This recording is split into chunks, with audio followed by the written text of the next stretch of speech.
through similar experiences. Your story can help the next person. So that's why we do it. This next poem is about an unfortunate experience I had while in college, but I think this was a healthy way of expressing my anger at the time. So a disclaimer.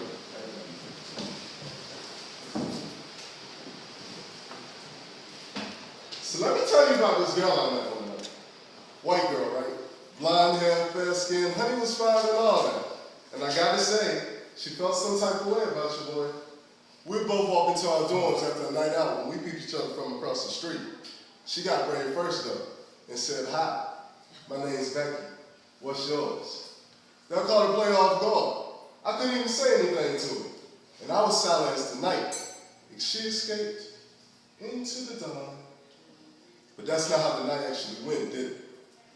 I had missed the bus, but somehow I still managed to walk myself into Montgomery. It was like watching reverse slavery the way you ran ahead in front of me. Why were you so worried about me? That was Jack that had you stumbling.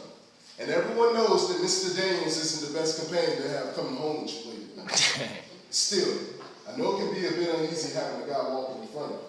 So when I passed, I just wanted you to know I was going my own way. At the quad, you skated to the other side. Funny, I didn't know these streets were still segregated. I find that ironic when white lines accompanied the rose black pavement. Still, there were other guys. Why didn't they make you panic? Were you afraid of the dark as a child? Did my skin reawaken your fears? They say black represents doubt, ignorance, and uncertainty. Maybe I was just absorbing the true colors of your character. As the word came from Topeka, we in each other's presence once again. "Okay, my name's Becky. What's yours?" Your tone startled me.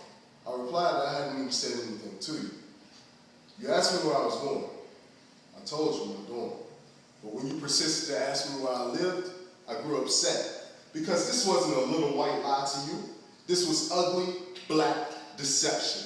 Don't you know when white women draw assumptions of black men you sketching on wanted posters for society? Stereotypes make my head swell like Emmett Till. The way we black males are forced to put our lives on display even till death is an open casket funeral. Our image is mutilated by hate. How can we hope to save face?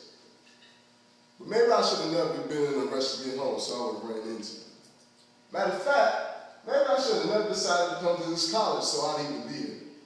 Or maybe I should have never tried to acknowledge my presence in a white person's work.